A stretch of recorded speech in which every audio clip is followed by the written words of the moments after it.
I'm Svitlana Bregman, the interpreter. At least this is what it feels like saying when you have this intimate setting of the like-minded people. I hope you are. So before we get to the point, let me share a story for you. Some 4 days ago, I was on an assignment, on an interpreting assignment, and it was like the presentation. I was doing this consecutively. It was for the insurance crowd. You know, these are very typical settings for interpreting, like a salesperson from the software company would be presenting their product for sales, trying to present it in the best light possible. And you know, these are lots of technical details, some commercial advantages and what's not, how it usually goes. So this speaker, he obviously started with a story, like I do now. And you know, like as it commonly goes with the presentations, when this storytelling being an art in itself, when they use them in the beginning to win the interest of the audience and preferably even the affection of the audience. And of course, they're used to activate emotions, you know, for the interpreter, after all. It is a very important part of the presentation, and the focus of the story is important to consider, isn't it? Me, as an interpreter, obviously, I prick my ears, and here it goes.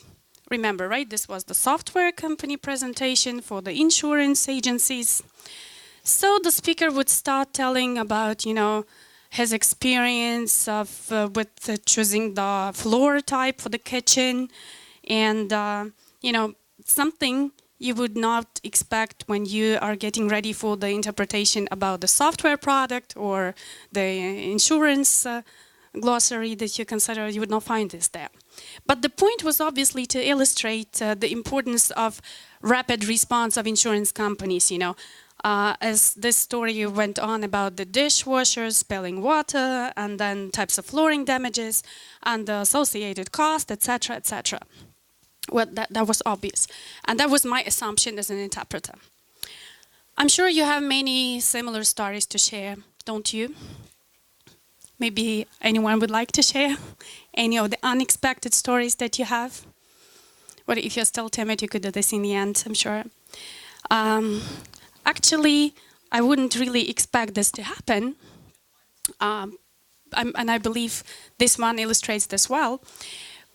And by the way, this is, I'm trying to be trendy. This is my, I'm in 20 years using this Face app, trendy stuff. Yeah. But I would like to share the story. Well, that's perfect. You're welcome. Yeah.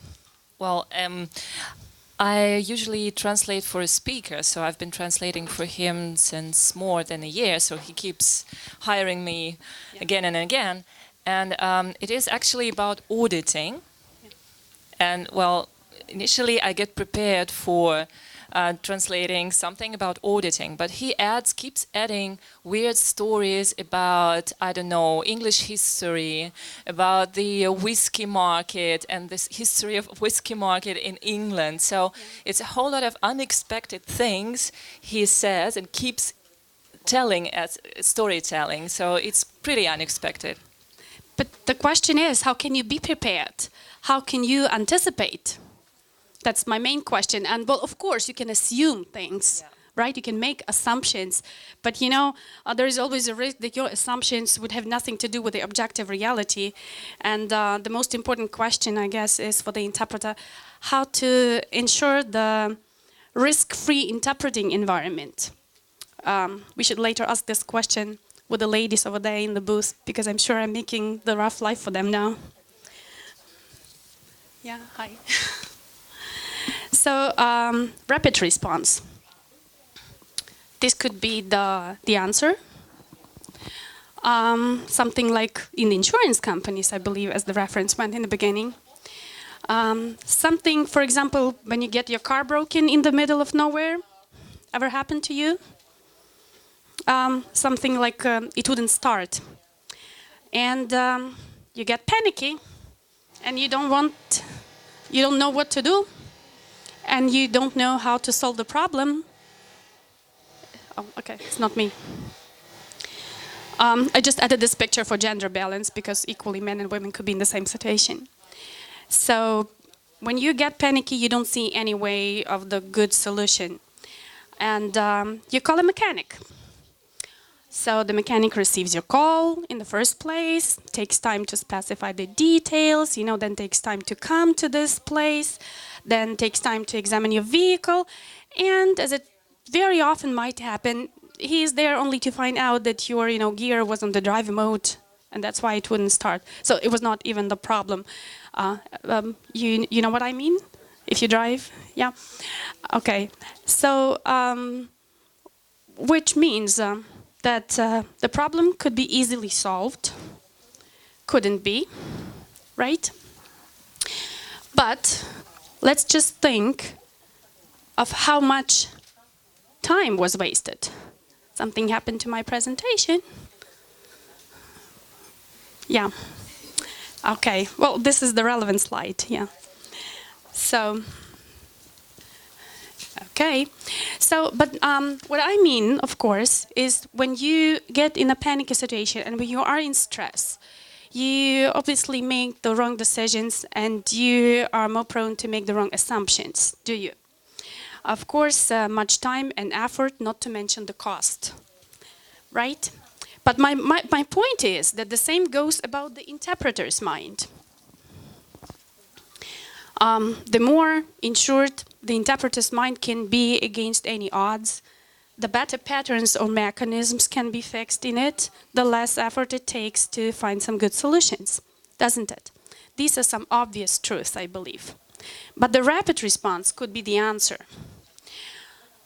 But, ale jedne ale, right, as they say in Ukrainian, and it's not translatable, because there's, again, another reference, I believe, to one of the comic strips in Ukrainian, but you will Google later, I'm sure. But haste makes waste, that's my point, right? We don't want to feel like the character from this book, The Minds of Billy Milligan, but Daniel Keyes.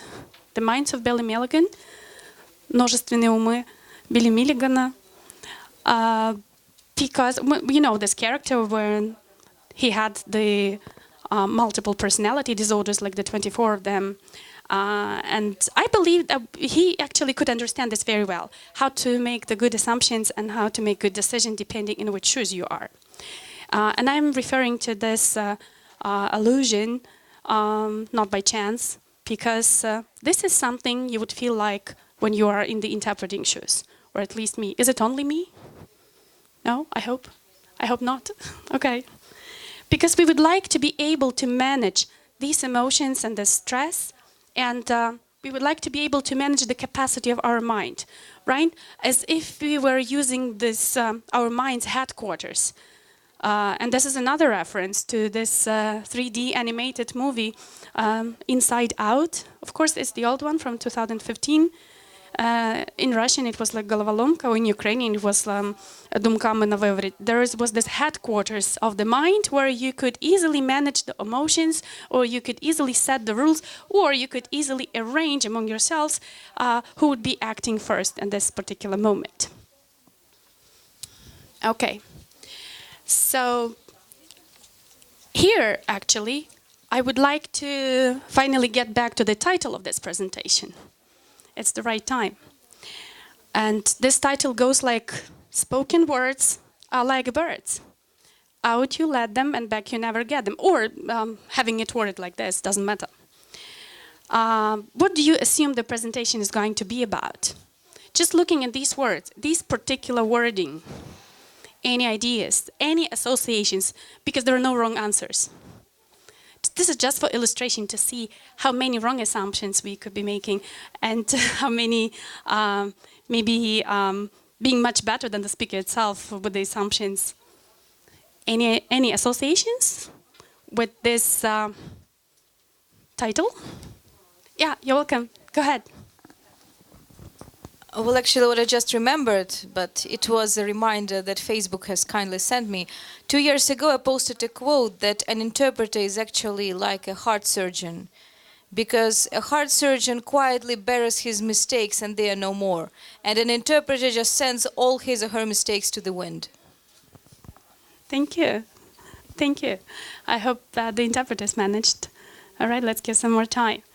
But maybe any other associations? With the particular wording, I'm just referring to the words themselves. Maybe Mozart? I mean, yeah, right. I mean, that same Wolfgang Amadeus Mozart and his Magic Flute. Ever had any associations like these? You know, this is the piece of music. I wouldn't define the genre because they both sing and whatever dance. But one of the main characters is a bird catcher. And Papageno, his name was. And he's there to, you know, this is the fairy tale story, so they would go through different trials to get to their loved ones, whatever. But the most important thing is that he has the tools in his hands. He has this magic flute, and he can use it. If he can use it properly and he learns to use it, he can manage things very easily. And basically, I had a very interesting illustration here because when I had this description of the presentation on the website, they translated it both into Russian and into Ukrainian, and it goes like волшебная дудочка or чарівна сопілка in Ukrainian, even more, which might actually call some other associations, not like чарівна флейта or волшебная флейта.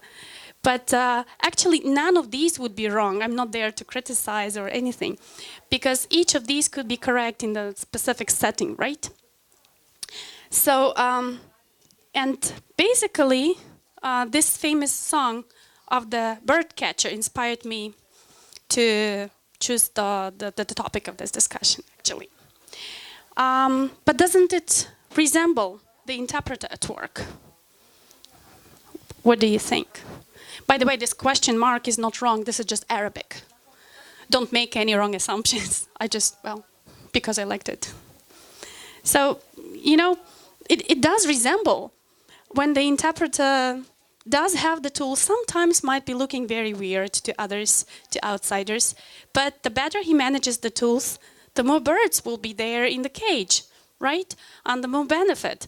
And by birds, actually, we discussed it with the interpreters how to translate this, and their associations were like the more earnings, okay, but getting apart with these financial issues, these could be like more successful translations, more successful choices, because I'm sure many of the interpreters would be saying something, interpreting something, being quite satisfied, being quite happy, meeting all of the quality standards, but then after all you leave the booth and you feel like could have done this better.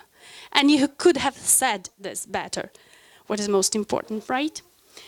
So in order to get started with this discussion, it is important to provide the definition of terms.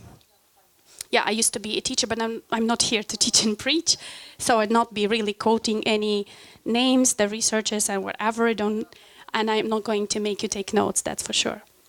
So interpreting as a separate activity, as I see it for the purposes of this discussion, right, as a two-stage process, obviously, and by this I mean when you first listen and then you speak. Well, these are the two stages that I imply.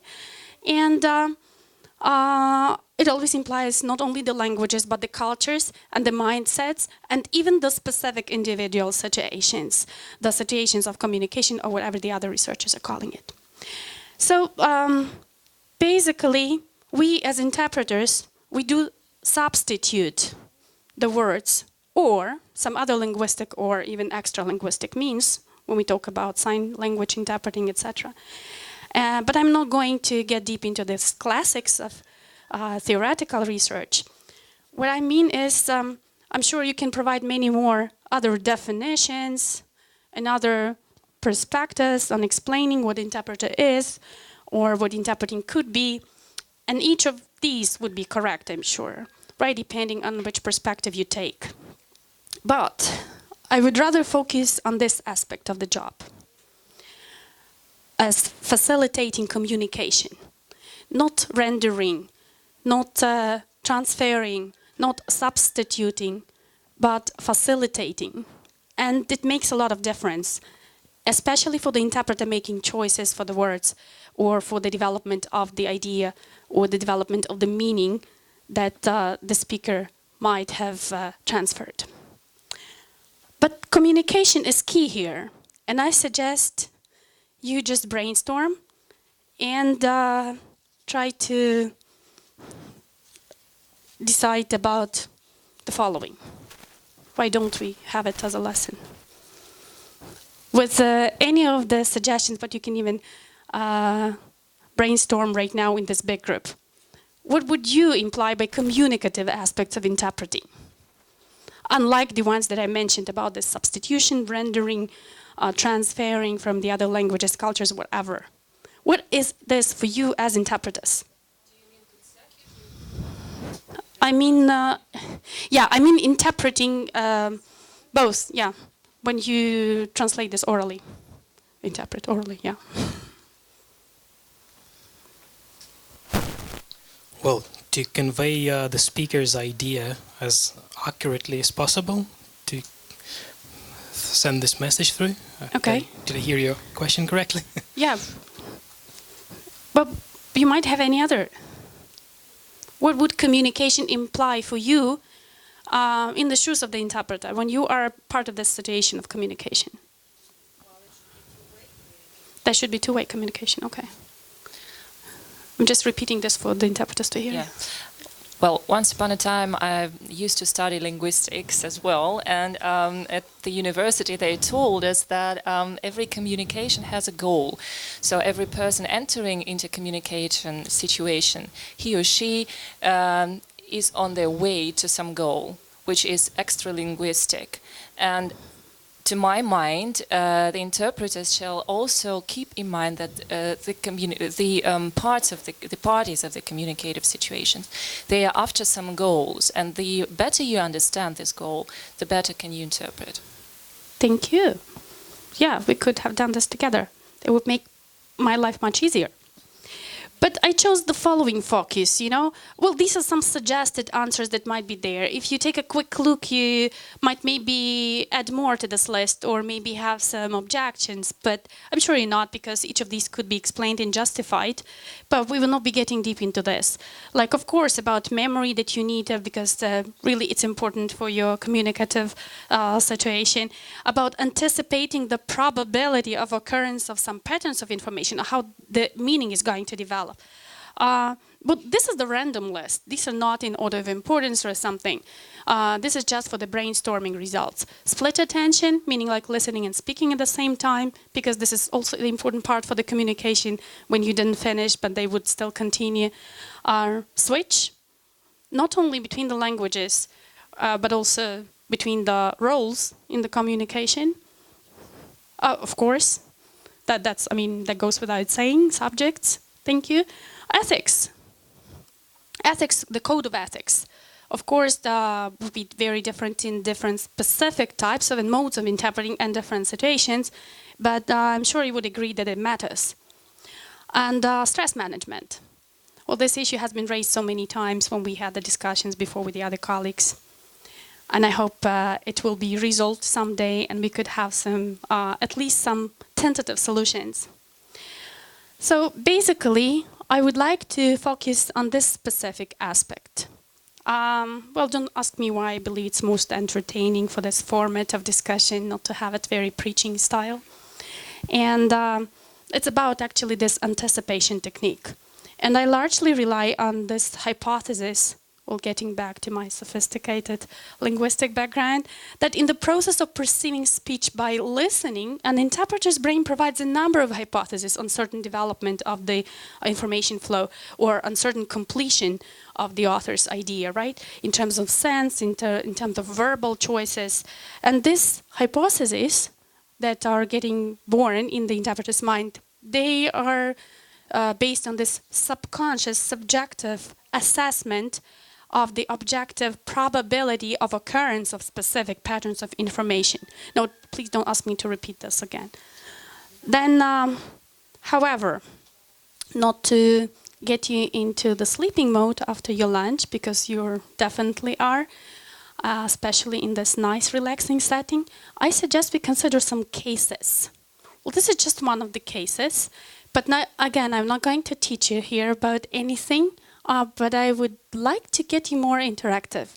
And since we are rather few here, I believe we could analyze these cases. We here represent different languages, and this is actually very relevant. I suggest you consider, I will just hand out some of the handouts. Teachers always do, don't they? Can you help me, please? These are 3 different stuff. This is 1, 2, 3 cases. Yeah. So, and I suggest we try to work in whatever format is convenient for you. Well, you might have 2 or 3 or even 5 of you, wherever you are located. And I suggest we have some 5 minutes or so to consider these cases. This was the random choice again. But each of these illustrates some of the typical points. And I'll try to facilitate. Some of these are in English and some of these are in Ukrainian. If you have problems with the other languages, but for English, so choose English. And if you have any specific comments, suggestions, and what is most important, the assumptions, I would be happy to listen to them and to see what's true or not. Okay? But please work together. Please try to act not as an interpreter now, as a loner, getting there to decide under stress. You can discuss together. The task is to consider these cases and to suggest any of the possible interpretations and explanations and assumptions that you might have about the meaning of these cases. Okay? You see my point?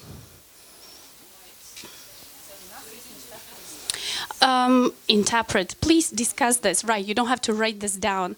But when you try to interpret this, you would obviously be thinking about the context, and you will ask these questions, but I'm there for you. And you would make these assumptions. So try to develop on this idea of which assumptions you might have about each of these cases. But of course, they have a trick. Each of them does have a trick to them. 5 minutes.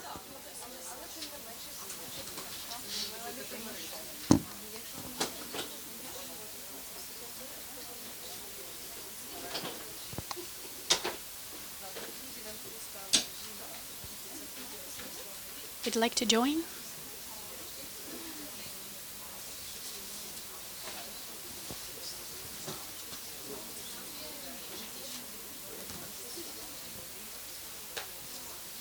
These would be several cases.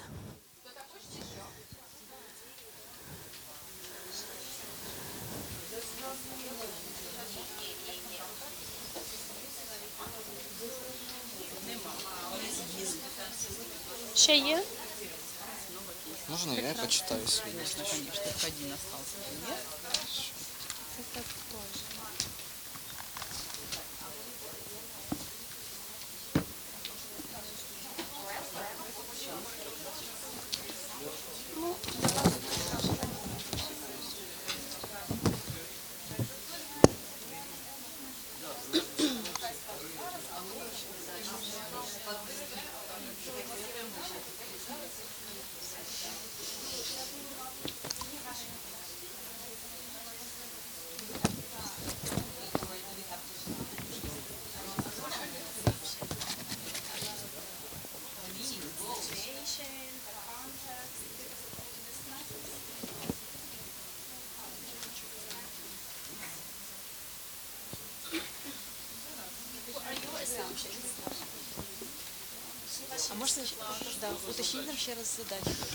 The task, I will have to repeat that. Oh, at least you have read all of these bookish examples.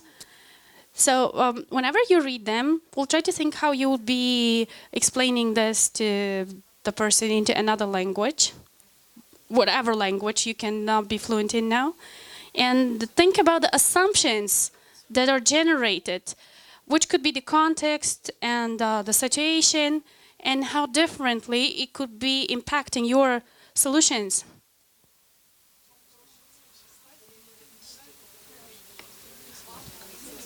When you can consider the general global context, like the political context or the local context.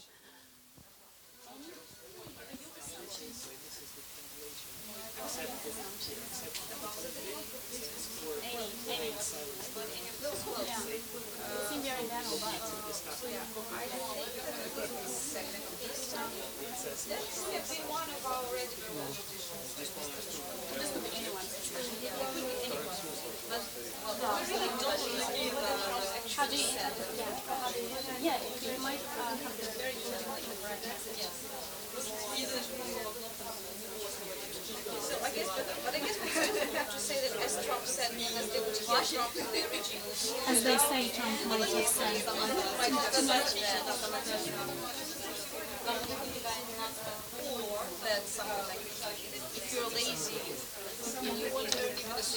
Yeah, of course, the rolling stock. These are the very typical cliches they might have. But then how do you repeat this house without it so that they continue to discuss it? You know? And then why would one part of the audience laugh and the other not because they have the literary... That's the tough thing. But even though these are very banal phrases, I believe that's enough of confusion and that's enough of indignation, because you might get very different emotions to have these very different words in very different context. Of course, context is crucial everywhere, but I didn't mention the context just because I wanted to generate these assumptions and to inspire these, what could be the context and what could be the possible solutions. Well, I'm not going to give you the list of techniques or the methods that you must or must not use, of course. Well, I'm sure each of you has the toolkit, and this is probably the topic for another discussion, and maybe for the specific types of training for interpreters, etc. But I just wanted to give the flair, to give this specific feel of how difficult it could be for the interpreter to stay in these undecided situations when you have no specific rules, as one of the ladies mentioned. I was very indignant about this. There's no rules. I have no idea what I have to do. What do you expect me? I don't understand what kind of product you want me to produce. Well, this is the situation that interpreters are very often find themselves in, isn't it? So, of course, one of the conclusions would be don't assume that the speaker meant this or that. Just listen to what he's going to say. Like having this Trump example or whatever, there were many ideas mentioned that it largely depends on the context. There was the tweet. Of course, it could be quoted anywhere and it could be quoted in different audiences. And of course, then it would really predetermine the kind of language, maybe some of the obscene words you might use to translate this, or very literary or just descriptively, of course. And or you had this case, of course it's out of context, but I will give you the context now. You had these related with the wedding vows, right? It was the end of the working session, that's just the regular work, I'm giving you the context now. The end of the working session, and whatever the speaker wanted to say is, well, we are finishing, there is the lunch waiting, and well, this is a very banal, a very typical phrasing in a situation. You would never expect something to happen. And if you have any questions or comments, say it now, or, well, it sounded very like the quote from this wedding vow. You have it here. Yeah. And it just slipped the interpreter's mind. If you have to say nothing, or just be silent forever. And the audience would laugh and the speaker would not understand what is happening, and it was humiliating for the speaker. And that, of course, was the interpreter's fault. But these are some of the failures, of course, that do take place, and you need to understand how to get out of this situation, because you are part of this communication. You are not the non-existent person in the booth or whatever. Well, this is what I'm trying to say. Yeah, yes, please. There are no right or wrong answers. No, you didn't translate. You just say, well, sorry, it slipped my mind. I don't know. I just quoted the wedding vow, that's it. And that sounded maybe ridiculous to some of the audience. Well, or maybe you have any other suggestion, but what is done cannot be undone. And these are the birds. They're, you know, you never get them back. Yeah, absolutely. Right, right. Well, maybe if the speaker has previously made some joke that was hard to translate. It was actually the end of the very dull day, and they needed a laugh. Well, some jokes, they do not work with foreign audience. They just won't do. And maybe, so he was expecting the audience to laugh a little bit. Yeah. He was expecting some fun, and then he failed when he was anticipating some fun. But then, for the sake of compensation, maybe the interpreter would be allowed to add this phrase and to make the audience laugh a little bit. Yeah, I abused my position as an interpreter, I admit. Well, that's the real case. It doesn't. It doesn't. Yeah, it doesn't. Absolutely. But it happens. Shit happens. Sorry. Well, about this case, well, this was, I was claiming, was a very high-ranking meeting with the high officials who were really talking business, and you know, we wouldn't expect these things because they were very indignant and irritated about the outcome of this negotiation, so they had to express it somehow. And of course, you would not try to make it, well, more smoothly or neutral with no Rolling Stones or whatever. Well, this case. Well, this was just the illustration, of course, but this quote could be repeated elsewhere. But we know who the author is, so in this context, you might admit some of the very weird choice of words in interpreting as well, such as using this shithole countries, which is already like a very popular phrase used elsewhere. And you know this case about, this was mentioned about the countries in Africa, actually. And you know this case of one of the travel companies that decided to use this and make use of this in a positive light, using this phrase for the advertisement of their travel to Zambia. Like, if you travel to Zambia, one of the shithole countries, the only stars and stripes you're going to see is in the night sky and on the zebra, you know. That's a very famous quote. And this in the middle, when you need to sit down at the table, this is a very banal phrase. You would think that I'm making joke of you and trying to ridicule your capacity of interpreting, giving you such banal and simple phrases. But actually the context was, it was the conference on alcohol policy. You know, that's exactly the name of the conference. And, well, sitting down at the table, but discussing before for many hours, like about stopping the drinking habits and alcohol abuse and addiction, etc., etc. And that would sound very ironic in the end. And the speaker obviously did mean that. Of course, there was a broader context, but I'm just there to list it. We discussed the Magic Flute or many of the other things. So these first conferences are another very banal example, right? Translating this at the shoe factory with the Ukrainian хто перший, того й чоботи, whatever. So, but I mean, this is exactly to illustrate, not to give any specific, you know, theoretical background or just the methods or the rules that you want me to give you. Of course, they would be developed by each interpreter on the basis of some of these specific predefined techniques that have been tried by somebody else. But I believe the combination of all of these aspects that I mentioned before, including the stress management, would help you to make the best of choices. And I wish you to be able to do that. Thank you. Yeah? Yeah? Had enough time to read it. Давайте поаплодируем Светлане. Applause to Svitlana.